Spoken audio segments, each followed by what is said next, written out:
not necessarily having everyone behind them or understanding them. What kind of kept you going with that? Oh, that's a good question, man. I have no idea, honestly. I just kind of kept telling myself, like, I was going to say, was it yourself? Yeah, I mean, I went through what I did for a reason.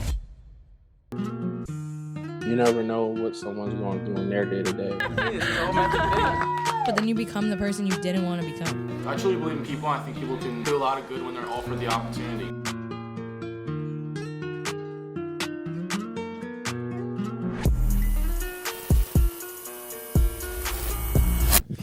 All right, ladies and gentlemen, welcome back to the Loft. Today I have someone that I've been seeing on social media. I know your brother from basketball at Sting, and from growing up, and I wanted to have you on, and I know you're very deep into the mental health, and you guys really, from what I've heard, I've asked around a little bit about you guys, kind of get more of a grasp of who you guys are. You definitely turned your life around. You guys definitely have something good. You guys have something really good going. You guys have really, figured out your groove, and you guys just really are very about your mind, body, spirit. And I wanted to kind of get a little bit of that because that's what this podcast is all about. It's kind of learning a little bit more about that, how we can improve ourselves. And I know you guys have done a very good job of that. So, Anthony DiAndrea, welcome to the podcast, brother. Hey, welcome. Thanks, guys. Welcome. Is that how you pronounce your last name? DiAndrea, right? Yeah. There's two. DiAndrea. Yeah. DiAndrea. I was DiAndrea. I like that one. My family says DiAndrea, but I say DiAndrea. Yeah. You say DiAndrea? Just Okay. bring the mic a little closer to your face. There you go. Just tilt it a little bit towards that left. Doesn't this shit? I didn't know there this you thing go. could move. Oh, also there we okay? go. As you do that and get comfortable, doesn't this couch suck you in? Yeah, it does. Like does. you I'm already starting. That this used to be my old nap couch. Like my friend Dever, it's his old couch in his basement, and at his family house, and I used to take the fattest naps on that couch. So No, I love this couch so much. Yeah. This is like my permanent spot. And I'm gonna try some. Yep. No, I'm kidding. Nah, but when we got down here, you were like, "I'm gonna sit there." I literally was like, "That's me." Yep. Rob, welcome back. Thanks, buddy. Welcome back, bro. We got the whole crew today. Yeah, we got a squad today. Yeah. So, welcome, bro. Yeah, appreciate you guys. Good, man. I wanted to have you on. Like I said, I know you are big into the mental health space, and this is something you really focus on, and you really take pride in on your social media. And like I said, I wanted to learn a little bit more of that and where you got that from, how that journey started for you. I guess where did you start? Where'd you grow up, and where you from? What's your story? What's your story, dude? So grew up in Northeast Philly, in the Pine Valley area. Went to St. Albert the Great grade school. Yeah. And just had your typical American lifestyle. You know what I mean? It was just me and my older brother. I have an older half brother as well. Okay. His name's Robert, but he was 14 years older than me, so it was just a bit no connection there. I mean, I was 5, he was 20, so a little different. A little hard. Yeah, right, a little bit. But yeah, dude, I was just going to school. I was playing sports, baseball, basketball. And then in 5th grade, my parents passed away. So it was just like a typical Saturday. We were all just chilling. My brother went to his friend's house. I was just outside playing with my friends. And then parents got in a fight. I come home, doors are locked, blood on the back door. My dad ended up killing my mom and then killing himself. I was out front, playing with my friends, you know what I mean? So world went for a spin there. I knew something was wrong. I couldn't really comprehend it when I was that age. So yeah, it was I laugh at it now, but it was the way they told me. They said your parents are deceased, and I thought they said disease. So I'm like, oh, well, what can we do to bring them back? What the hell? They're just a little sick. You're just so young. Yeah. So I had no clue. But then, there was a court battle that kind of messed everything up for me on my. At least in my schooling aspect of it. But, I mean, everything worked out for the best. I ended up moving in with my uncle. And originally, he lived in Jersey, so we lived there for a couple months. But he made it and moved back to the area that we grew up in. So, Which was across the street from Joanne, right? Was that his house? Right around the corner from there. Yes, yes. So when we moved back to the area, we moved right across the street from Joanne. Yeah, that's what, when we were talking about it and stuff too, I was like, yeah, Aunt's coming on and everything. And she was like, no way. And she even just glamorized how amazing he was, and like that they were like growing up and stuff too. So knowing that that's the struggles that you've gone through, and like you've remained so young and innocent and really grew into like leaning into the mental health and turning your life around is inspiring. Like absolutely inspiring. I just remember, so I obviously recognized your last name. I forgot that I knew your brother, and then when I reached out, and then I was with my buddy Nick yesterday, and I brought up that I was having you on, and he was like, oh dude, that's a story that you're gonna want to hear. I know, because you've definitely been through a lot, and I completely, I feel like I heard about that story with your parents, but I didn't realize until yesterday that's something that happened to you. How old were you when that happened to you? I was 10 years old. 10 years old. Joey was 13. Yeah, and I feel like you had every right to not take your like you had every right to be a fuck up, but you still didn't. I had my moments. Everybody does. Everybody does. Let me put that in there. But bro, where you're at right now, though, dude, is just like such a tribute to you and your character and your strength as a person. Because I don't know if 95% of the people could have come back from what they've saw, especially at 10 years old when you're still developing and you're so young. You know what I mean? Yeah, for sure. What was that time like after that moment? Obviously, I can imagine it's rough, but what kind of growth and transformation did you feel yourself going through during that time? Well, because it's like, that's like kind of like the start of it. Because after that, it was kind of crazy as well. Because it was like, there was a court battle. Like, both halves of my family were kind of fighting for my brother and I. And it like kind of got ugly. Ended up going with my my uncle and my grandparents. But at 12 years old, when I was 12 years old, they ended up divorcing. And it got to the point where like Joey and I were home alone for like 2 weeks. Like nobody. Like, you know, it was like an ugly divorce, and like the family was kind of like messed up already. Right. Can I curse on here? Yeah. Oh my God. Yeah. Are you fucking kidding? I was just, yeah, bro. I didn't want to like. Nah. You're totally fucking cool. You whatever your mind. Yeah. You're good, bro. Cool. Let it flow. Speak your mind, dog. So I mean, we were fucked up to begin with. So at that point in time, I was like, fuck it. I'm like, what the hell's going on? I was like. Why aren't we like everybody fucking else? Right. That's what you think like in those moments, because nobody Jesus. talks about how fucked up stuff literally, is. Yeah. Literally. So I was just like, man, I was like, fuck this. Like, 12 years old, started drinking. Like, I started working when I was 12 years old. So I started landscaping. You're like balanced, baby. Right. Already started. You had to grow up fast for sure. Yeah, absolutely. Exactly. So, I mean, that kind of maintained for years. And it wasn't until I was in high school and Joey had his my older brother had his transformation first. He started like reading books and started listening to podcasts and getting more interested in things. And I would be sitting there like playing Fortnite and shit. Yeah. And he would like cover the TV nerd. And throw a book at me. And he's like, "Yo, read the book." I'm like, "Yo, I'm like, yo, Drake plays. Like, why can't I play?" He's like, "Well, Drake's playing after he made his money. Like, here, read the books." Like, kept pushing it on me. Was sending me podcasts, and then it wasn't until sophomore year of college is when I really began to like kind of take it in. And I was a full-time nursing student. I was working 7 days a week because I had to pay for I was paying my car insurance. Right, you had to grow up fast. Rent, food. I was paying everything. And then I just, like, I guess I just started taking into what he was saying. And I started changing my diet. That's what, like, started it. Then I started listening to podcasts and getting to the gym.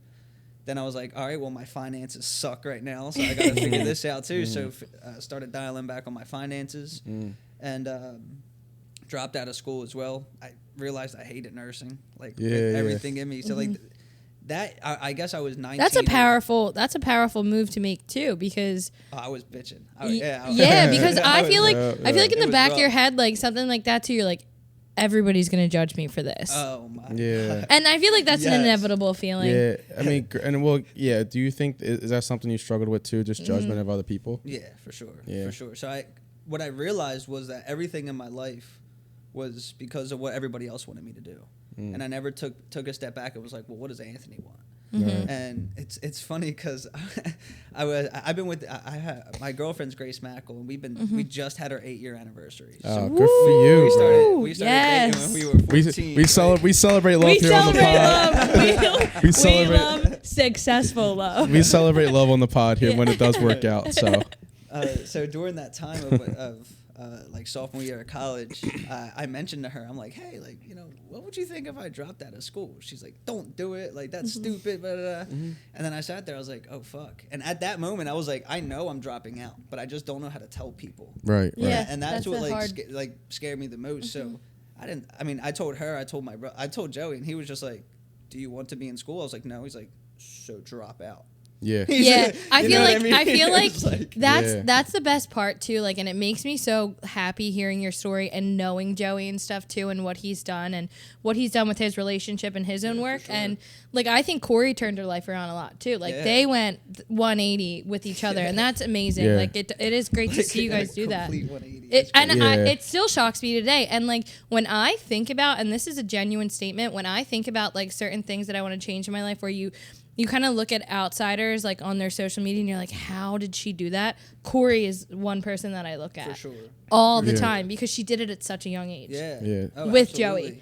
And she's always like looking to help other people grow too. Yes. Like, you'll come to her and bitch about something, and she'll just start poking and prodding to get you thinking about like a solution. Something else. And, yes, right, exactly. A positive side. So of it makes me so happy to know that you had that influence in your life, because I take that situation like with like what happened like with my family, and I look at my older cousins and I'm like, if I didn't have them, it would even be 10 times harder. As independent as you are, it's very hard to have your own voice. So for you to have to like step up, and you said you were struggling with having a conversation, being like, I already knew I was doing this, but like having a backbone to say that is because you had to make all of your decisions growing up, and it's a vulnerable place. No matter how small or big the decision is, it's a vulnerable place. So for you to be able to do that and have that outlook already at such a young age is so big, and I think you're going to be so successful. I think a lot of people look for that validation when they're making a decision, and I think that was what ultimately can deter someone from not doing something. So, you know, you doing it, going through with it, and coming out on the other side, I think is pretty important for people to know and realize. And inspiring. Because that's scary. That's like a life-changing event. Yeah. You know, like, oh yeah, for sure. And I had no idea what I was going to do. Yeah. And that was the thing. That's the scariest part. I was sitting there, I was like, all right, I just know I don't want to. Dude, it was I was standing in a clinic. I was blessed because I went to LaSalle University, and they have their clinicals early. So my clinical teacher, the doctor, she was like, all right, number 1 to 10, everybody guess a number. So we all guessed, and she goes, all right, well, you're going to go and install a Foley catheter into an old woman, which is like, a Foley catheter is like to help people pee. You know what I mean? Yes. And I was like sitting there, I was like, Dr. Burton, like, if you picked me, I would have said no. You're like, never stop exploring. You're like, my options, I'm out. Yeah, right. Everybody else around me, they're like, oh, man, I wanted to do it. I'm like, well, good thing, because I wasn't doing it. And I was like, I need to, like, this, I can't do this. Yeah. So I guess I was just so set on what I didn't want to do that I was just like, I got to figure out what I do want to do, you know? Yeah. And what was that your breaking point? Like, because I know everyone, because I can kind of relate to this in a way. Because when I was at Temple, I was in the business school, and I absolutely hated it. I was like, bro, I'm dropping out. You know, I don't want to do this anymore. I don't want to be in school no more. Like, I remember I was sitting in class, and this dude was just talking about fucking pie graphs, and I'm like, I literally I walked out of class and was gonna fail the class, but I talked to the dean, or not the dean, but the leader of like that business school. Yeah. I was like, yo, I need a switch or something. Like, I want to drop out. Like, my mom's like, you have to switch. So like that was like my breaking point. I feel like everyone has their breaking point. I feel like not a lot of people talk about that either. Like, not a lot of people talk about like their breaking point in college, or wanting to switch something up, or having that moment of like utter realization, like, holy shit, I'm about to enter into something that I'm going to do for the rest of my life. Like, this is terrifying. Yeah, it's like a big step. So what were those steps after you left medical school? So I ended up dropping out, and it was cool because my brother and Joey and Corey, they got really into real estate. And they had these like real estate courses, and they were starting their own business and things like that. So I hopped on the real estate course. Joey's like, here's my logins. Just go through the courses. So I did that for a year. I was just studying real estate, working my side job to make money. I actually got a job in real estate for an insurance adjusting company. Okay. But after like 2 weeks, I was like, nope, this ain't it either. This also is not it. Cross that off the list. Yeah. But what I ended up realizing was, like, throughout that time, I wanted to do something I was passionate about. Yeah. And I picked nursing because I loved anatomy.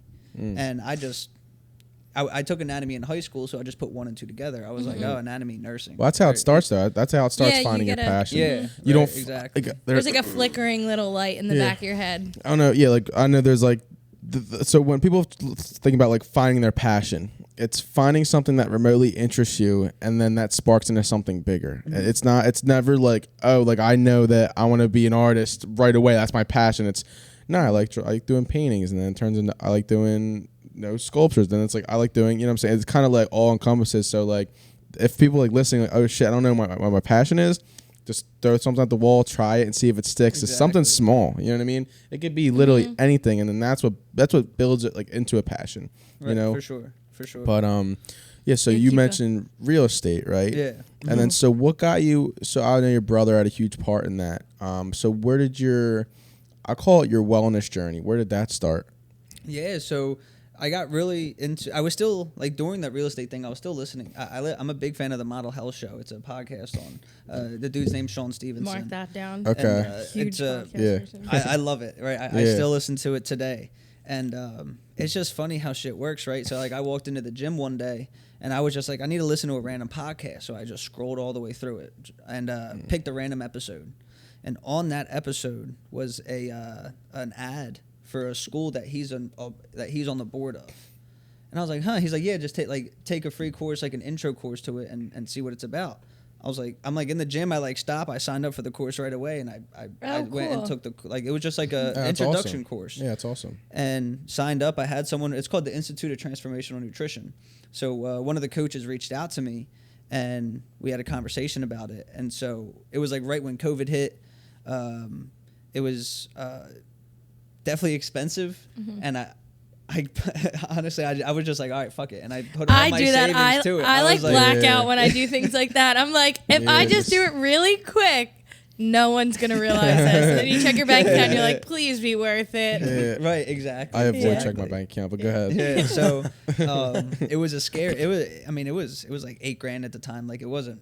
Jesus Christ, that's not the fuck what I was thinking. I'm thinking, $1,000. Nope, I was like $450, like $500. Life coach, no, you're dropping bills. Expensive, yeah. So I ended up going through the whole course. You have like weekly coaching calls, business building calls, because they teach you how to make a business out of it. Yeah. But they also teach you like the information. So they went into anatomy, but they went into how it's like called like epigenetics, like the things that control our genes. Yeah. So like our diet, our lifestyle. Yeah. And it focuses on 3 things. It's funny that you mentioned this earlier: mental, spiritual, and physical health. Those are the 3 things that like I'm a professional in. And so went through the course and. Thank God I have your number. Yeah, right. Save you a few $1,000s. Yeah, right. So I love talking about it too. Yeah, I get really get into it. Get deep into it. I'm ready for this. Whenever I talk about like anything involving science, my girlfriend Grace is like, make sure you keep it simple. She's like, because I just start talking and like just but going back to what Kev said too, like it took you years to build up to that, and and going through that was you also finding your passion. Yeah. So when you talk about it, the passion's also thriving that conversation too, like that, or steering the conversation. Like that's amazing. Right. That's awesome. Go for it. And it was cool because they also, I guess like there was like a bunch of deals involved with like how I enrolled as well, because COVID just hit. But there's like specialist courses that you can take as well. And usually you'd have to pay extra, but I got one for free. I got one with the enrollment that I paid, so I guess not free, but like packaged on. Yeah, okay. You're like, I'm gonna justify this. Yeah. A little add-on. So you can take all this. There's like 7 of them right now. You can take them all and become like a master coach. I just have the one right now, and the one I did was mental wellness and emotional eating because of my journey. That's awesome. I mean, we went into therapy when we were younger, but like not too much. And yeah, I just kind of had to figure my shit out on my own pretty much. Like, and it's a wild journey. Yeah. Something I've learned, not to interrupt you, but something I've learned is that like figuring it out just by yourself is the best way to do it. Just throwing you in the fucking deep end is the best way to do it. But I feel like you do it, and again, sorry to cut you guys off, but like I feel like you do it at an earlier age, where like you're like, okay, like this, I don't want to be at X. Yeah. And like by figuring it out and being thrown into the deep end, you're almost forced to figure it out at a young age. And like a lot of people will tell you like, oh, you're so strong, like the cards you were dealt and this, that, and the third, like, but it really, looking at it from a different perspective and like a positive perspective, it really helps you aid in your growth as a human being moving forward. Because how many people do you see nowadays that just break or get divorced or just have an absolute mental breakdown at that age? Like, I want to be mentally fit enough at that age where like I'm providing more for my family than they could have ever done for me. Like, I'm rewriting that. So like for you to be able to do that and stuff, like that's so powerful. And like I said, going back to when I'm not even going to say full circle, but I always said, did I? Go ahead.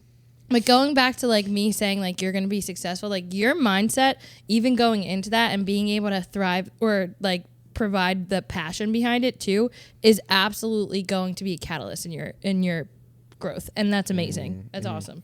Yeah. So when you're in that, so what are some of the things you learned from that course? And there's like wellness courses that you've taken. Like, what are some things you've really taken from that you could implement into your life, and also have some people who are listening implement into their life? Yeah, for sure. I mean, well, first things first, everyone's different. You know what I mean? Every single, like, all of our bodies are going to react to one thing differently. Yeah. And it's strange because it's kind of like perspective, too. I think perspective is huge, clearly. But really, like, for myself, honestly, like, I know if I'm getting overwhelmed or, like, if my mental health's in the gutter, if I just go take a book and go into the woods, I'm chilling. Like, just being out there with nature, with myself, too. I like to mind dump, so, like, just empty my thoughts on a page and leave them there. Because, like, I feel like a lot of people get anxious and overwhelmed because they just sit with the same thoughts. And you just want to get it out to somebody, but then you're afraid to say it to somebody. Right. So just get it down on a piece of paper. Yeah. If you don't want anybody to see it, put it somewhere safe so no one gets a hold of that. Do you go back and read? For sure. That is the most beneficial, coolest feeling in the world. Yeah. It is. I went back after a year and I literally was like, wow. Yeah. Like, you're like tracking your progress and stuff. That's something that you've done a very good job too with. Like, I know you've like been trying to get more into better shape and you've been tracking your progress. Where did you start at with that? Like, how much did you weigh? Like, what was your journey with that? Because I know that's a very deep thing with certain people, because they're very self-conscious, but you know, having that starting point and acknowledging that starting point is going to hold yourself accountable, I feel like, to get yourself to where you want to be. Right. So, I mean, when I was in college, I was weighing like 155, but I said it was like skinny fat. Like, like people saw me skinny, like my friends called me like string bean and shit. Yeah. But like I wasn't toned at all. Like it was just kind of like flat, like no muscle definition at all. So when I actually, Joey and Corey are both plant based, so they had a big influence on me. So I went plant based for about a year, maybe a year and a half. I could do that. Not for me. Not for me. I'll just say that. Yeah, I can safely say that might not be for me either. So it was Speaking of, I left my celery juice over there yesterday. I saw that. I was like, what the fuck? Whose is it? No. But really what I just started cleaning up my diet first, like I was saying. Instead of going to the local deli in Alany at LaSalle University, I just made my sandwich at home. Like I just bought it at the grocery store and made it that way. I figured that would be a little healthier. Yeah. But as Fresh grocer? Yeah, that's exactly it. Yeah. But as I started to do the plant-based thing, and it's definitely for some people, like I said, like everybody's different. So someone's diet, like plant-based works for some people, carnivore works for some people, like there's keto, so on and so forth. But when I started running as well, so I got into running. I can't wait to hear. I want to hear this journey. Yeah, so it's I'll hit both at the same time, right? So I started running right when COVID hit too, right beforehand. I made a goal for myself to run a marathon in 2020. That was in January. I was never I was a sprinter. I was never a long distance runner, so I thought it would be cool. Joey was running at the time too. Okay. So I was plant-based, intermittent fasting, and running. I ran 0.8 miles my first run ever. And I was like, fuck this running thing. Who's a big idiot. Like, that is the stupid. I'm like dying. Who likes it? My fucking lungs are on fire. Yeah. But I just started building a base. It was crazy. Like, when the world shut down, I kind of broke off from the world. You know what Yeah. I mean? I was up at 5:30 a.m. I would go for a run. I would come home, do a morning routine, do another workout, and I was done all my shit by 11, and then would just study like my courses and a little bit of real estate, a little bit of health, and that was really it. Yeah. I was just like, the world is going nuts, and I just can't. I can't be a part of this. I can't. Yeah. I feel like if I just stuck on social media or like everyone was like the quarantine 15 and shit, like I couldn't do that. Yeah. But it was crazy. So, long story short, in regard to the running journey, in June of 2020, Joey was like, "Yo, like you're gonna run 26. Like, why don't you just do 50?" And I was, for some reason, was like, "That's a great idea. Yeah, let me do that." And, Oh my God. So at that point, my longest run was 9 miles. So from June to September 12th, which is the anniversary of my parents' death. So on September 12th, on Saturday, September 12th, 2020, I ran 50 mile. I ran my first 50-mile ultra marathon. Wow. Good for you, bro. And Saturday, September 12th, 2009 was when my parents died. So I was saying I rewrote the day. Yeah. That's attached like a awesome. different association to the day. Yeah. And it felt good doing it. Yeah, it was definitely an emotional day. I ran it with no headphones. I was by my I ran Wow. 8 miles. Someone joined me for 8 miles. My girlfriend ran 3, and then my one buddy Ryan ran 5 with me. That's amazing. Wow. So that was helpful. That was helpful. What pushed you through that? What was getting you through that? Because I know a lot of people need music for stimulation. What was getting you through that? Was it the drive to like honor your parents, or was it your thoughts? I was gonna say that too. Like, did you rewire like a lot of your thought process like during this whole process as well? Because I feel like it's such a mental game. Yeah, for sure. Yeah. Yeah, and that's the one thing I love about running. It's all mental. Yeah. And like I say, like if I run out 2 miles and I'm like, I don't feel like running anymore. Well, you're 2 miles away from home. Yeah. Yeah. You don't have a bike or a car. So how the fuck Yeah. you gonna get home? You better Yeah. run your ass home. Yeah. Like, Yeah. So that's what the one thing I love about running too. Like 0 options. Like you have no other option but to do But it. to do And it. That's kind of what I. And I think that that's important because you like I've been on your social media and stuff too, and I think that one of the reoccurring statements that you make too is like control the controllable. Yeah. And like for sure. to be able to do that and stuff too, like you decided to double down on 3 aspects of your life that are controllable, that are going to push you forward toward your own growth. And like that's a big thing, because like controlling the uncontrollable, you could sit on your phone all day, you could sulk, you could be the victim. Like you took a shitty situation, you saw where the world was going, and it's not like you waited halfway through the pandemic and you're like, oh, this isn't gonna change. Like you saw it coming, you were like, absolutely not. Like I'm gonna focus on myself. And I think you recently just posted too, you took a social media break as well. Yeah. So how was that like?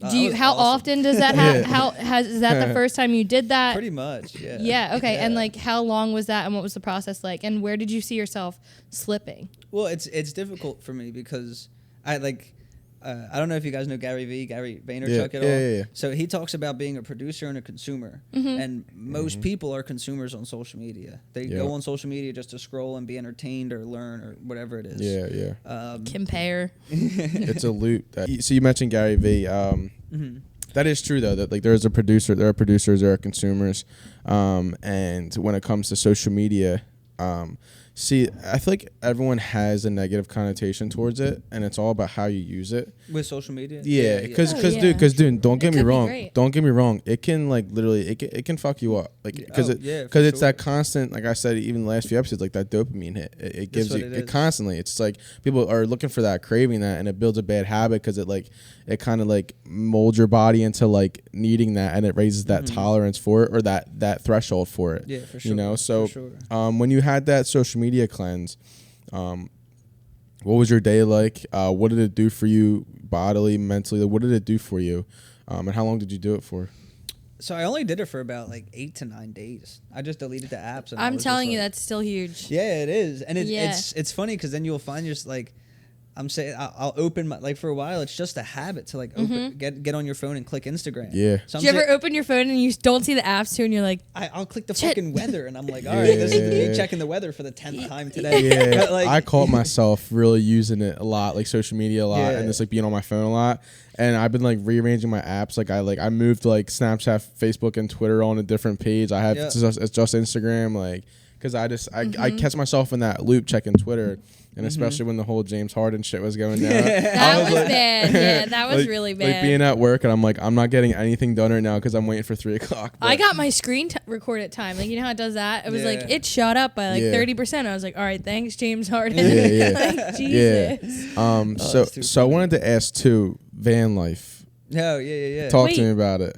Van life? Yeah. So we're in the process of renovating a van right now. My girlfriend and I. Shut up. That's going to be sick. I didn't know that was a thing. All my Instagram, I swear to God, my entire feed is literally about renovating vans. Yeah, it's cool. The number one thing I want to do. Like, somebody just sent me a post of somebody selling their van. They were like, this has your name written all over it. And I was like, that's my dream. We're excited for it. I mean, we've been planning it for like 3 years. We've always known we just want to I want to travel, you know. Yeah. I haven't seen much of I've been to the West Coast once. I went to Vegas when I was 20 for a real estate event, so I couldn't do shit in Vegas. Even if I wanted to, my fake ID was Joey's real ID. Yeah. So I was there with Joey, so they can't have two Joey DiAndrea. Yeah. So I was just like, I was like, whatever. Rough. So that's the only time I like really traveled. I mean, I stuck to the East Coast, been to like Florida and shit. But it's gonna be exciting. It's gonna be cool. You gonna document it? Oh yeah. Yeah, sure. you absolutely have to document it. You're gonna have to, bro. Yeah, what did you guys purchase the van yet? Yeah, so we got the van back in October, and a dude lived in it previously. Yeah. But it sucked. So like, I'm a coach for a company out in St. Louis called First Form, and they had an event, and I went to it. So my girlfriend and I we drove out, and the insulation sucked, so we were freezing. The electric didn't work. So we couldn't stay in it, so we had to get a hotel when we got down there. You're like, this is defeating the purpose. I was like, exactly. I was trying to save money by driving down here. I was like, and I'm spending even more than I would if I flew. Right. But I'm grateful we did because we learned a lot. Yeah, absolutely. A lot about the whole van life thing. So we ripped out all the insulation, ripped out all the wiring, and just redid everything. Nice little project, huh? Yeah. When is it supposed to be done? Well, so we had a company called Vanture Customs. It's cool because Laura and Roman, they were Little Flower and Judge guys, and they ended up doing van life on their own. And then when they came back, they created a company to renovate it for people. So I will be in touch. Yeah. That's this awesome. Is awesome. They're homies with McDoc too, and Corey. That's pretty everything sick. comes full circle. Yeah, full circle. Yup. Yeah. What's it called? You mentioned your girl. So like, she's been a common theme in this conversation. So how'd you meet her? What kind of crutch has she been for you? How much has she helped you in your life? Yeah. So it's actually funny. This involves Ashley Ewart too. That's so funny. So we were 14. We were really young, and all the Alberts girls went to Basil's, and my girlfriend Grace went to Basil's as well. So one of the girls that we went to grade school with, Mia Haggerty, had a birthday party, and we all went. But that day, it was actually like 3 o'clock in the afternoon. I go downstairs to my grandmom, and I'm like, hey, grandmom, I don't feel good. You got some Advil I can take? And she's like, yeah, sure. Like, whatever. Throws me Advil, and it turns out to be Advil PM. So I like pass out. I'm like, grandma, what the fuck you give me? I was like, I'm sleepy. Like, what's going on? And I pass out. And then all of a sudden, it's like 7 o'clock. Grandma, I'm sleepy. Yeah, it's like you clearly gave me something I shouldn't have had. But it's like 7 o'clock, and Ashley Evert's at my door, like banging on the door. She's calling me. She's like, yo, you're coming. I was like, no, I'm not. That's such an Ashley like, move. You are coming. That's such an Ashley move. Like drags my ass there. And that's when I met my girlfriend, Grace. That's awesome. Shout out Ashley. Yeah, right? She drove my ass there. Shout out to Ash. Still love you, Ash. And it was crazy. Like 2 weeks later, like I got her number there. We started talking. 2 weeks later, I asked her out, and she said, yeah. And then that's dope. And she got it. And you guys had the same values. She kind of like believed in the same things you did, I guess. Or I mean, when we started dating, we both kind of we just had like the young mindset. Like we were just drinking, hanging out, having fun. But when I started to change, the real catalyst for change for me was a podcast called the MFCEO Project, which is now called Real AF. So I would just listen to that all the time, and I just started sharing with Grace. I was just like, yeah, listen to this. Like I would. The dude Andy Frisella, who does the podcast, he's a real like in your face like he's like 6'5", 250, tatted up, you know what I mean? So like so it's a different, not her type of podcast. Is what I'm trying to say. So I just kind of reiterated what he was saying in a different way, and she started. And she was like susceptible to it, and she was just like, I'm actually interested. Yeah, exactly. I think that's really big too, because especially at that age when you decided like, hey, like I'm kind of taking my mindset elsewhere and stuff like that too. Like for somebody to not only one, support that, but be on board and be like open to learning about that is so hard to find. Yeah. I think back on it now, and it was just like, there was no reason for anyone to believe in me. And like at the point in time, I was like pissed off. I was like, oh, well, fuck y'all. Y'all don't support me. Y'all don't believe in me. But I didn't have I wouldn't have believed in me if I was in that same situation, but she did. Yeah. I don't know why. Yeah, she did. I wanted to ask you. So, what kept you going then? Shout out, girlfriend. That's something that's tough with anyone who has a vision or something they want to do in life, and not necessarily having everyone behind them or understanding them. What kind of kept you going with that? Oh, that's a good question, man. I have no idea, honestly. I just kind of kept telling myself, like, I was gonna say, was it yourself? Yeah, I mean, I went through what I did for a reason. Is what I kept telling myself. I mean, it was like, I could go about this one of two ways. I could go about it this way, or like the way that typically is it's like typical. What would happen is like, you know, letting it affect me, letting it affect because for a while, like I was talking to my buddy the other day, and he's like, dude, throughout high school, you just had pent up aggression, and I understand why. Yeah. And I was like, yeah, well, I was a firecracker. Someone could do one thing, and I would just snap. Yeah. And it was like I could stay like that, and everyone's like, "Oh, it's okay. His parents, you know, it's fine. He can be." So that way. I don't want to interrupt you, but I think that what happened with your life, we kind of glanced over it a little bit. I think because we were kind of nervous, not nervous, but I wanted to know what you're open with and what you're comfortable with. Yeah. But I'm just saying, So this is not something that happens every day. You know, people lose their parents, and but the fashion that it happened for you, I'm kind of curious of how you processed that, where your life kind of went after that, and how you recovered from that. Because I know, a lot of people have shit like that, and not have stuff like that traumatic, and they don't come back from it the way you do. What is I just want to know where your journey started, and then what allowed you to recover from that, and what's a piece of advice you can give to somebody who is going through something that maybe is traumatic, but who's going through something kind of like similar to that in a way. For sure. Well, I mean, the one thing I always iterate to people, and I'll get to your question, but I always to iron it out first. I always have I have an aunt who I have conversations with, right? And I tell her, and I'm like, listen, like my hard and your hard, or like the hardest thing I went through is the hardest thing you went through. Like one's not worse or better than the other. Big on that. It's big facts. Sure, you could like look at it and be like, okay, I would rather go through that than that. Like I wouldn't want to. Okay, I get that, but if it's 10 out of 10 hard for me and it's 10 out of 10 hard for you, it's 10 out of 10 hard for both of us. Right, like one isn't harder than another. Yeah. For me, that was a 10 out of 10 thing, but if like you guys have your own 10 out of 10 thing, and it's the same. Like 10 out of 10 is 10 out of 10 for me. Yeah, exactly. But that's what you experienced. Like you didn't have.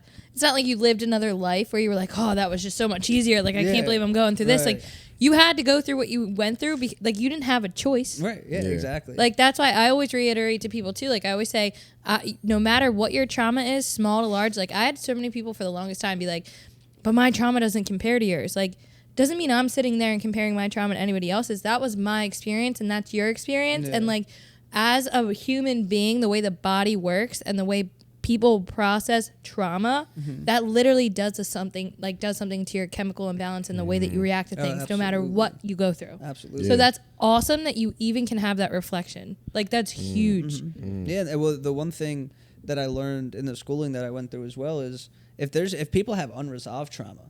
So what I mean by unresolved trauma is like what I was doing at first, drinking all the time, eating like shit. Yeah.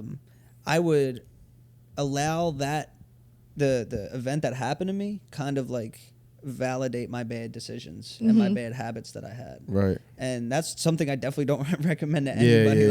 That don't like find healthy ways. Find healthy ways to cope with it. Like I said, doing the mind dump on the page, but even just like drinking water, eating real food, like that can help with our hormone production and neurotransmitters and help balance things out a little bit. Because when we have trauma that we haven't resolved, our brain is like thinking that something's wrong. And our brain You're is almost sending, in like a fight or flight. Yeah, well, that's That's what it's exactly. So the brain is sending signals to the rest of our body, specifically to our adrenal glands. That is our it's our stress gland. It releases stress hormones. Yeah, it's sending a message there that something's wrong.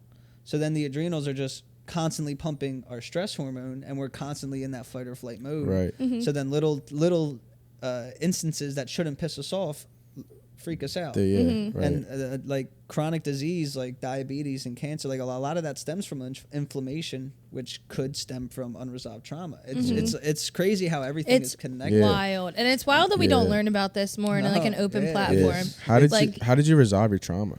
Like, if it is resolved. Yeah, I mean, that's another thing too, because I mean, like there's still some days I'll just like bawl my eyes out. Like I'll just like I'll either go to the cemetery and see my mom, or like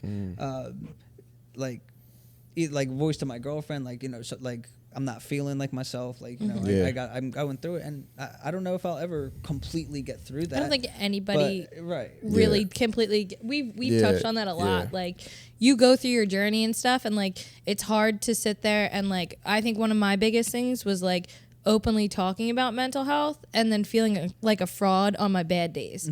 But then realizing like, no, like I'm still picking myself up off this floor and like learning and growing and being like getting stronger mentally and stuff. Like absolutely. You're always, I hope to God, like you could say one day, like there's not going to be hard days, but like you can't beat yourself up over that. Like you're still advocating like for your own story and sharing your story and saying what works for you. Like it's all about like taking what you need, I think, in life, and like taking what you need from other people's stories and stuff like that. Like you were dealt a bad hand, and people say that and you're like, oh yeah, like I get it, but it's just like you were, and there's nothing like, and for a while I carried guilt, like, cause like I carried guilt because I was the last one to talk to both of my parents. I was there. Like I was gonna ask you that. Yeah, because I did know that. Because my dad, he actually like used me to bring my mom home to do it. Okay, I did know that. He called me inside and he was like, "Call your mom and tell her you got hurt." And I was like, "No." And he like gripped me up and he's like, "Call your mom." And I was like, "Okay."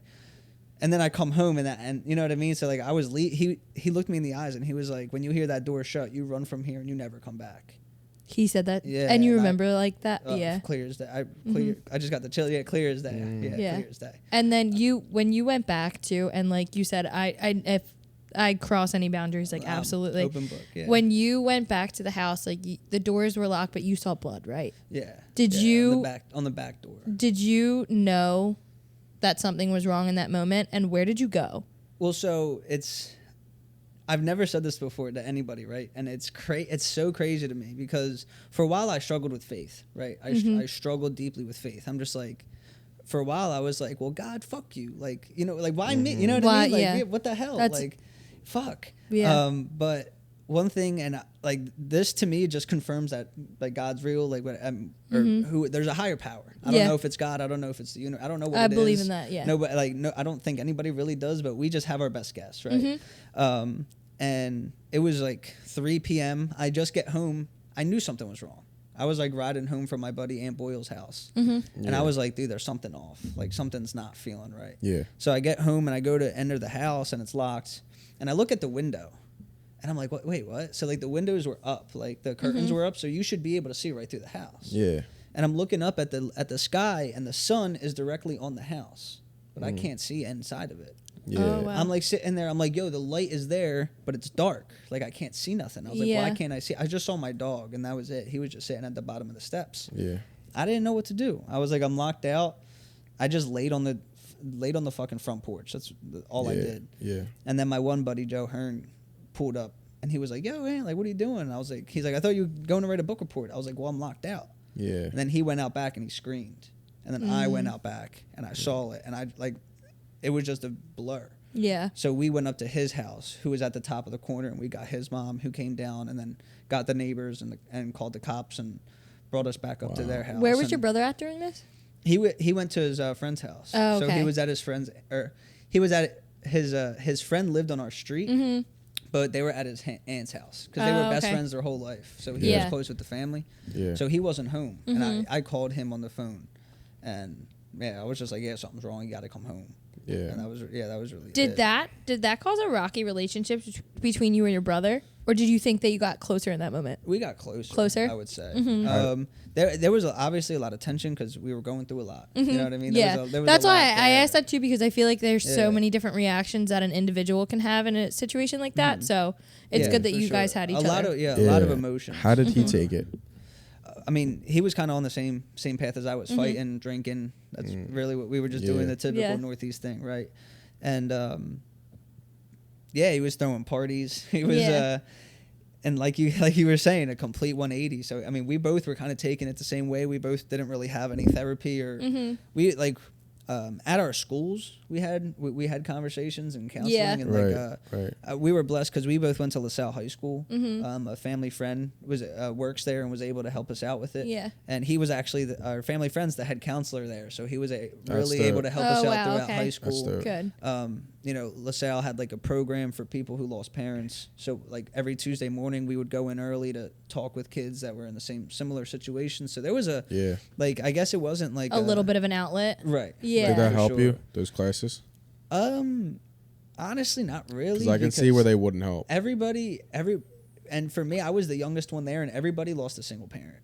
Yeah. So they're going around the table, and then they got to Joey and I, and we're like, oh, we have no one. Yeah, we like that's both. Hard. Yeah, that's really hard. It was like So I mean, it helped because like you're like, all right, I'm not really in this alone.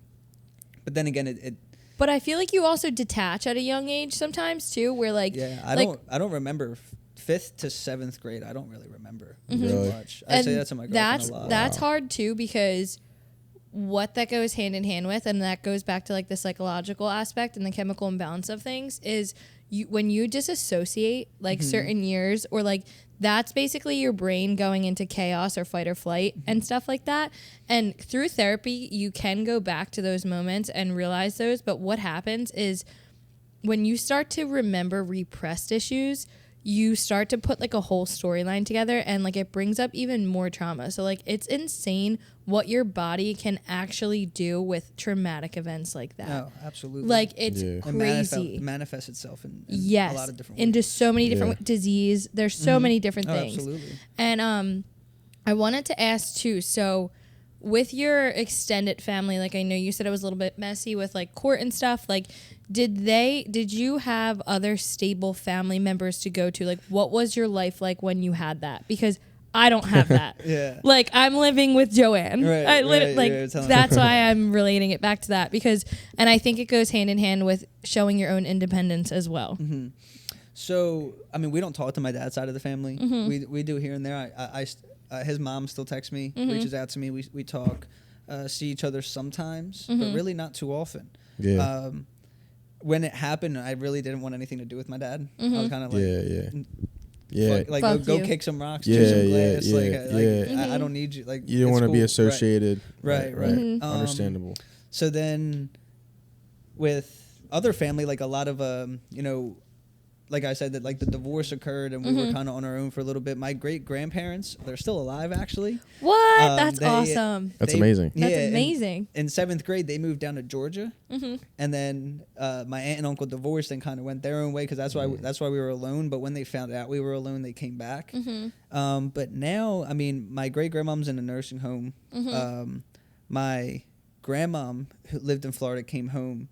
I see her and my great grandpop all the time. I go over there once, twice, sometimes 3 times a week. Oh my God, that's awesome. Are they like around like where you live too? Yeah, I can walk there. Awesome. Yeah, they live right That's down the sick. street. That's awesome. It's a grandparents, man, they really do something for you. Yeah. So when you lost your parents, who was the first person you went to talk to when you needed someone, or who did you confide in about that stuff? To like have a friend or like a therapist? Friend. That's a great question too. I mean, because like everybody knew, you know what I mean? It was on the news and it was shit. on the news. And that's another side note too. I saw the fucking cameraman walking down the street when it happened. I was about to curb like. I would have lost it. I would have lost it. I would have rocked his shit. I would have literally lost it. Even if I was 10 years old, I still would have rocked his shit. I like saw it and I like looked and I like started walking toward him, and our local Monsignor grabbed held me and just like brought me in and like walked me back upstairs. I was like, what the? I think that's the hardest thing about like having like traumatic things happen in your life too, because, and I think that this goes hand in hand with like you and Joey like lashing out and like having fights and stuff. Like, one, you have so much bottled up emotions. Yeah. But regardless of what anything anything that happens, no matter how horrible it is, I swear there's just like an instinct where it's like family. No, like you defend them to the death of you, and you're like, do not fuck with me. Or my story. Like I can't tell you how many times like somebody has said something about my cousin or done something. Like my cousin's a big time heroin addict, and like I still defended him like on social media up until like high school, where I was like, all right, like I'm gonna get a job one day and this is gonna come back at me. But like there's like a whole nother sense of rage in my body, and like I am a very calm person, whole nother sense of rage. So I can't believe like you are where you are. It just it amazes me. It really does. Did you have anyone you went to?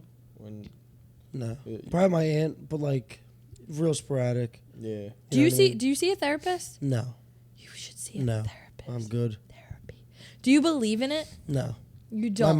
My mom went. So my mom went like probably like a week after he died, and we put him in the ground. She went. And she'll go like every once in a while. She went for like a real steady period of time, and then she got to a point where she was like, okay, like I think I'm okay by myself. And then if she feels as though she needs to go, she'll go. What do you think? What coping methods do you use when like you are down about it or you are in your head about it? I don't know. I really don't. I drank a lot. I started smoking. I thought that was like an escape. Yeah. It felt good. Not like just smoke cigarettes. Like I wasn't like smoking pot or like doing nothing crazy, but it just felt good. I got no care in the world. I was hammered. Felt great. Yeah. Loved it. What I would have to say about that to both you guys is like when you are using alcohol to cope, and I'm guilty as charged too, is that you're gonna sober up. You're gonna have that hangover. It's all temporary. And to be honest, like from my experience, the next day is so much worse. Yeah. Oh, yeah, it is. And oh my God. Triples everything that I felt before I started drinking. Oh, yeah. And I'm like, it's called this is horrible. It's called hangover anxiety for a reason. For a reason. But so I mean, it's just insane that even both you guys are still able to just be here and bounce back from that, and in a big way, both of you. I know you're a volunteer firefighter, and with your whole entire journey, just like. It is amazing that you guys are able to bounce back from that when you had every reason not to. You know, that's just the people I try to have on this podcast to really shine a light on those kind of things and those kind of people. It means a lot, and it's it's crazy to see that progress and that journey, because I do remember hearing about that story, and even when I hit you up, it was like yesterday, to be honest. No, it's crazy. I knew nothing about it when it happened, but even like when I hit you up to come on the podcast, I wasn't even thinking about that. And when you messaged me, I was like, Aunt's gonna have the best story. Yeah, I was like, this is great. Yeah, people wanted to were excited for you to come on, and I wanted to ask too, like. Moving forward, like what are some things you're looking forward to in your life? I know we talked a lot about the past, but what are you looking forward to in the future that you're excited about? Yeah, like do you have specific goals too? Absolutely, yeah. So I mean, I was a big reader. I started reading. I mean, I am a big reader. Lucky you. I wish. So it's funny because you talked about dissociation a little bit ago. In 6th and 7th grade, all I did was read Percy Jackson books and Marvel comics. I have a whole Greek mythology sleeve. Wait, I love shit. that. Hey, that's fine. I got really, really into it. Like, still am super into it. Yeah. But and so I guess I carried that reading habit, but more so into personal development books. And I read a book called 7 Habits of Highly Effective People. Yeah, it's a good book. I've heard a lot of good things about it. Great book. And one of the habits was begin with the end in mind. So like when I was trying to figure out what I wanted to do, I was like, all right, dude, what is Anthony at age 50? What does he look like? What is he doing? And then started there, and I just kind of breaking it down into there. So like I could go through a whole blueprint of what my life will look like when I'm 30, 40, 50. But really just the main thing that I focus on now, I invest in real estate. I got that from Joey. I like to say Joey has a real estate career and a health and fitness hobby, and I have a health and fitness career and a real estate hobby. Yeah. So kind of flip flop, same thing. I love but like that, though. That's a good balance, though. Yeah, right. And he's your brother. Like respect. Yeah. That's so awesome. like we own the one duplex together, and I was just like, yo, listen, you're the real estate guy. I'm trying to build a business in the health and fitness space. Like balls in your court. Like but you can bounce things back and forth between each other too in that aspect. Yeah, for sure. But really, I mean, the biggest thing that gets me going, like, I want a lot of money, right? I'm pretty sure everybody wants a lot of money. It's fair to say, yeah. What I'm most into is just helping people, man. I mean, that's really, it's awesome because like I'm in the health and fitness space, so most people I'm helping are trying to lose weight, right? But it's just crazy what happens when you see somebody lose weight and then they get like their finances in order and then their relationship gets better and then they bring their significant other with them and then I'm starting to help them too. And I'm helping like, and then they're telling me things that they're like, well, don't tell them this. And then it's just like, it's really cool. It's just, it's really cool to develop those relationships. Yeah. But, so I wanted to ask you, so what did you want to get into in the health and wellness? Like what specifically, what are you looking to do in that space? So you do guides and stuff, right? Yeah. So I have the certifications for like the transformational nutrition coach, mental wellness specialist and stuff. Sick, bro. And the main thing that I'm focused on right now is just with fitness, just with helping people lose weight. Like I was saying, I'm affiliated with a company out in St. Louis called First Form, and I'm a coach on their app. So really just helping people on that app and get that business up and going first. And then once I get that to a certain point, I'll start reinvesting the money to go into the health, the mental health, mental wellness side of it. Because what I realized was like we go to the gym, right? And you can't walk into a gym and start bench pressing 300 pounds. Like you got to work up to that. You got to put your body under tension, develop the muscle. Watch me. And what I realized was it was like I was trying to start a blog, a YouTube page, start 3 companies, invest in. I was spreading myself too thin. Dude, yeah. So I just clip things. I'm like, yo, listen, dude, you're 22. I'm like, put some things on the back burner. I was like, you know, that time will come. Just focus on this and get this thing up and going. Because like I see a lot of coaches out there, and you know, it takes me a little bit to understand. I'm like, yo, they're 40 years old. They've been doing this for my lifetime. I just got to give it time. Like continue, like I said, control the controllable. I can control a handful of things every single day, so I'm gonna just control those things and then let time play out. And really what happens, it's like you know? you give yourself so much to do, you end up doing nothing at all. It puts you in complete paralysis, and that's something I am trying to work on too. Because you want to do so much in so much time, and you feel like you're running out of time. But and then you have those days where like there's a fire under your ass, and you're like, I got this. This is amazing. I'm gonna run with this idea, that idea. And then you wake up the next day and you're almost burned out already, and you're like, oh my god. Well, you gotta build off those impulses, though. I feel like absolutely. Anytime I have something like that where in my head I'm like, I should call you. I have an idea. Yeah, you call me. Yeah, but anytime I have an idea, I act on it. You know, and I'm like, you know what? And then if it goes through, then it goes through. But if not. But you know what I mean. Yeah, but you learn. And to answer your question earlier, I don't think I ever answered it about how to like come into terms with it. It just clicked in my head, I guess, just from talking about what I want in my life. Because what I realized is I heard this thing on the podcast Real AF, and this will kind of get you the vibe of what the podcast is like. But he's like, dude, nobody gives a fuck what you went through if you didn't get through it. Like if you didn't overcome it, no one cares. Because if you look at it, like a lot of people will use what happened to them as an excuse. Or they expect something to be handed to them. Yeah, exactly. And then you go look up Oprah Winfrey's story. Go look up Tony Robbins' story, Gary Vaynerchuk, Grant Tony Robbins is great. Grant Grant Cardone. Yeah, he's a beast. But I mean, just like all of their, like they have their own unique story. They had to overcome some hard shit. And now they are where they are, and people care about them because they got through what I'm pretty sure at 25 years old, Grant Cardone was working for GMC, selling cars out of a parking lot, and now he's a multimillionaire. Yeah, he's a billionaire now. Yeah, he was a drug addict up until 26. That's checked insane. into rehab at 26. Yeah, I think a lot of people get in that victim mentality where it's like me, why me? But as soon as you kind of snap yourself out of that is when you start to really take control of your life and really fix that. Yeah, and I took that to heart, and then I kind of just used it as fuel, because like on the days, and this could work for you as well. I don't know if it will. Like I said, everyone's different, but like on the days where I'm not feeling it, I'm like, yo, what would my mom want me to do? Like she doesn't want to see me. She doesn't want to. She's up there watching me right now, like crying in my bed. Like, get your ass up. Oh my god, that's my biggest thing. Let's fucking go. And people always ask me like, what's your motivation? I'm like, well, my motivation's a little unique. Yeah, but you can still have the similar. You can still have that. Still a similar motivation. Let me ask you this real quick: who are the top 3 most inspirational people in your life? Who would you say inspires you, motivates you every day, and who helps get you through the day? Who helps you get you through everything that you've been through? All right, I have 2 questions. Do I have to know the person? No. And do they have to be alive? No. Okay.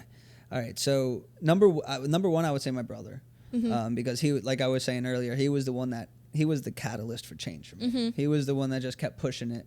And read that book. Yeah, right. Literally, Rich Dad Poor Dad by Robert Kiyosaki. Oh my God, I'm reading that right now. Yeah, he just kept tossing it in front of me. He's like, read it. And that was like the first one that really got me. It's a really good book too. Yeah, it is. It's every time I talk to somebody about reading, they're like, what got me into reading was Rich Dad Poor Dad. It's a so fat ass book, but it's good. Yeah, for sure. The second one would have to be Andy Frisella. He's the podcaster. I feel like kind of disrespectful calling him a podcaster because he's the CEO of the company that I'm affiliated with now. It's where you found him at. Yeah, I found him through the podcast. Oh, wow, that's awesome. He's the CEO of that's First Form, yeah. So awesome. He created the podcast. It was a personal development, mainly entrepreneurship based. He talked about starting businesses or like how to operate a business successfully. And I just kind of got all in, like, and he didn't even advertise his company once. Like, he might have said the name First Form like once on his podcast. Yeah. But I when I heard it, I was just like, oh, what is that? And I looked it up, and then I got on their app. I started using their products, and then I applied, and now I'm working with the company. So it's just crazy. Like I went full circle. Full circle. Yeah. I was in St. Louis in November, and I was standing in his podcast studio, and like I heard, sick, I was there when he was speaking awesome. to 200 of the coaches. You know, so it really came. Full Surreal circle. moment, yeah. And then the third would just have to be my mom, because I was just like.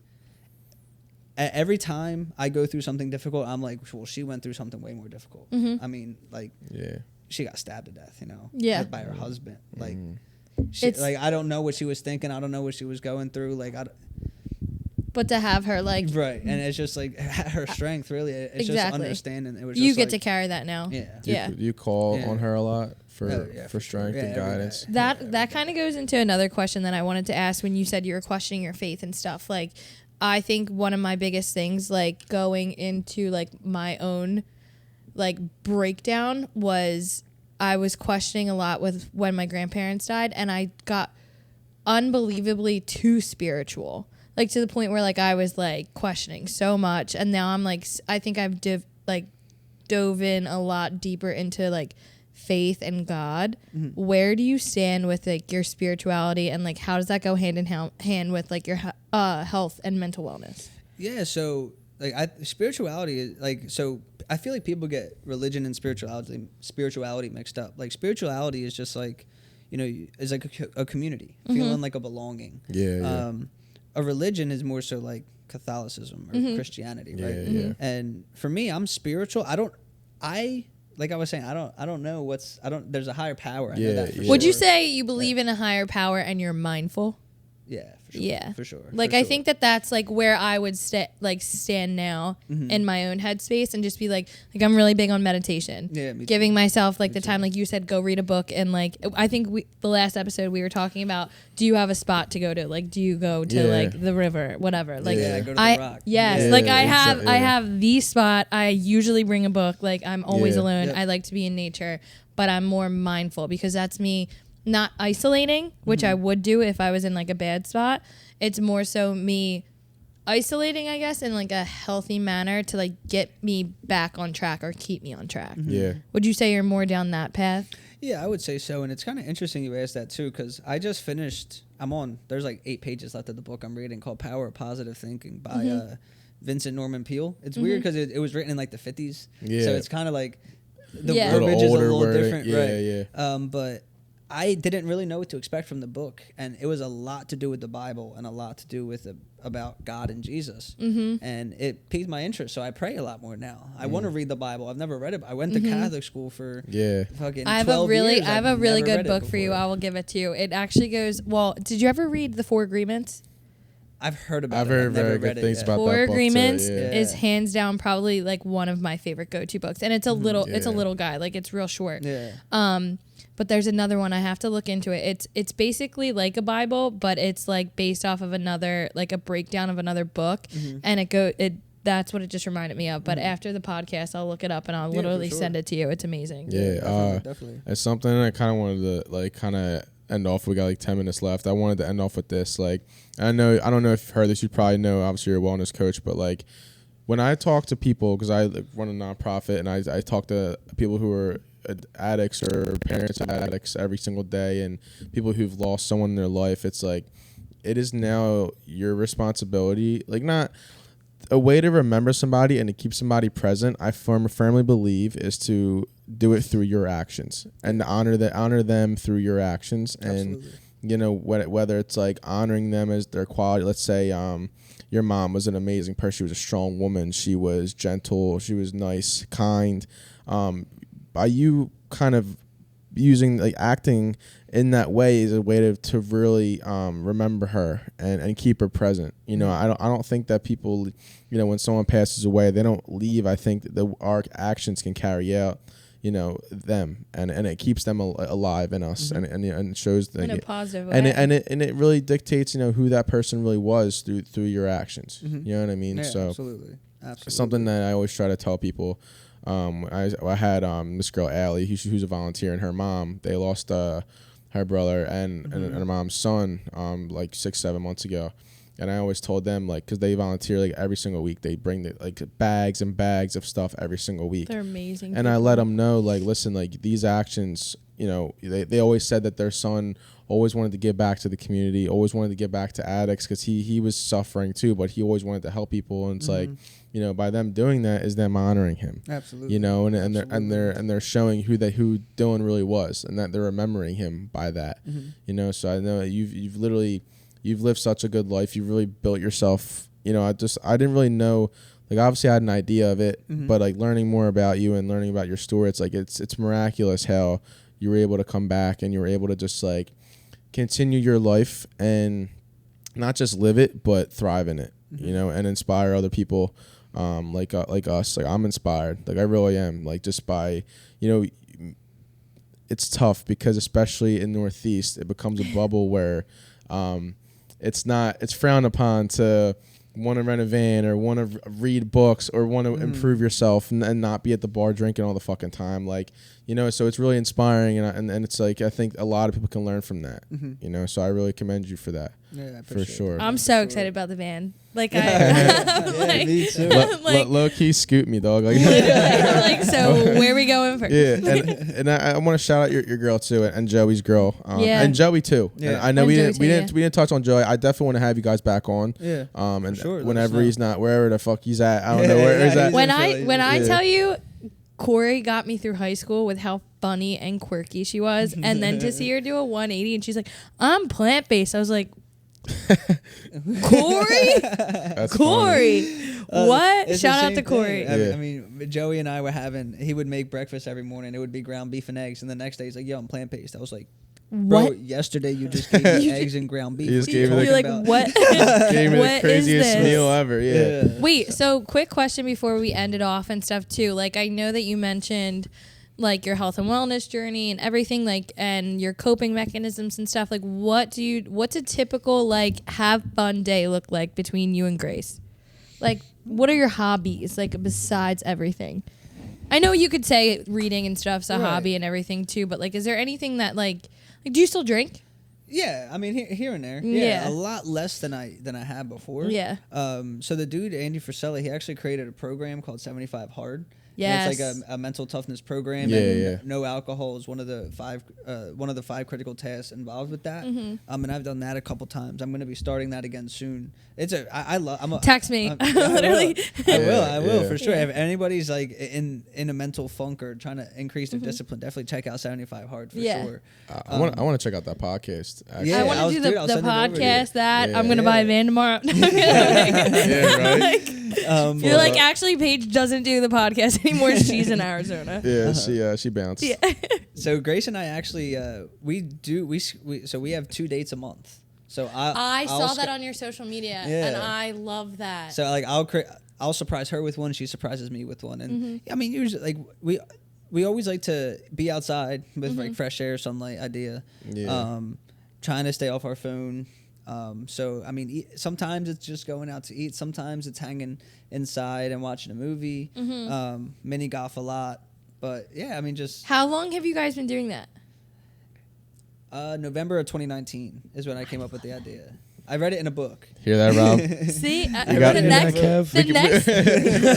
we can learn a thing or two. The next guy I meet, I'm literally gonna be like, first question, do you read? Like, he's gotten so many ideas from podcasts and books. Yeah. Like, Dude, you the know biggest what? thing. Yeah. You got one last wait. thing real quick. Looking at you, because like the way I'm situated, like you're telling me like all of your information and stuff. These two, their wheels are turning over here. They're like, put that in my back pocket. We're like 2 dates a month. You're like, who can I surprise You're with a date? Who's the lucky girl? That's Yeah. too funny. Yeah. But I was listening to that the relay.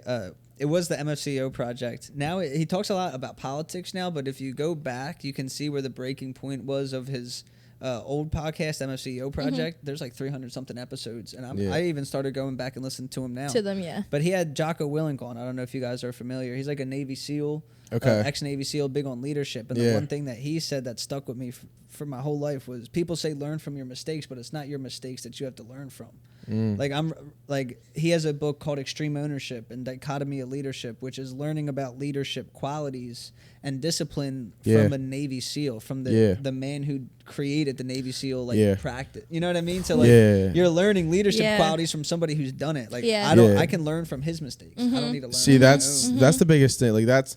See, I think that's huge. I don't read like I'm trying to like I'm trying even, like, to audiobooks. So I've read an audiobook before by one of the Gary Bishop ones. Yeah. But something that I take pride in is I learn from everyone that I research. Like anyone that I like and I enjoy, I learn their qualities. I learn how they adapt and how they build their businesses and how they think, and I do try to get my education and knowledge from just people learning and like learning from them and how they move and the things that they've done and learning from their mistakes so they don't become my mistakes. So that's pretty. That's cool that you said that. Absolutely.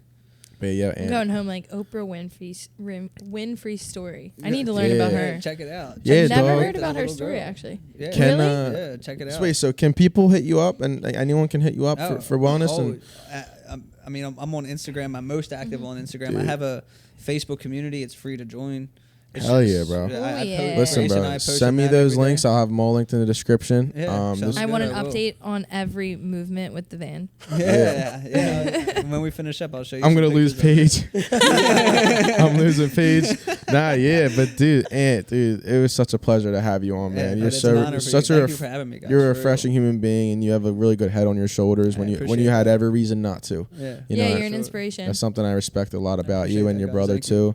I'd love to have him on too. But yeah, man, where can they find you on social media? Yeah, it's just my name, Anthony_DiAndrea. Posting DiAndrea. DiAndrea. I said DiAndrea. All right, DiAndrea. I kind of like it. It's a little spicy. DiAndrea. Yeah, but so mostly on Instagram. Again, like on Facebook community. I'm trying.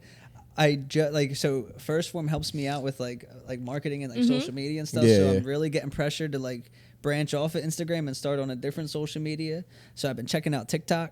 TikTok's huge. I'm trying to I would say I texted Grace last night. And I'm like, I feel like an old fucking man trying to figure out. It could be so like at first you're like, this is cringe. Just do it. I'm just figuring it out. Yeah, I'll be on there. I have an account there. You can follow me there. Same thing. But I it's gonna go home like, God damn it! How do you do this transition? A lot of people in this neighborhood can use someone like you with just like with the knowledge you have that you've soaked up over the years, with just passing that along to people. Whether it's like a healthy relationship for 8 years, or I could use that. I would follow you just for that.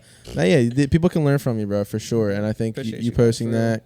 And any kind of whatever form works for you, obviously, but even your van life shit, like I love the social media stuff. So anything you need, any questions for, any ideas you need, like let me know.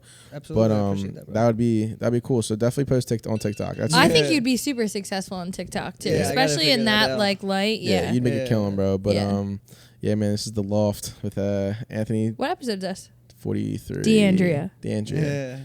I was gonna say DiAndrea. Wait, let me leave you all with this question. All right, ready? All right. Totally not specific to this podcast.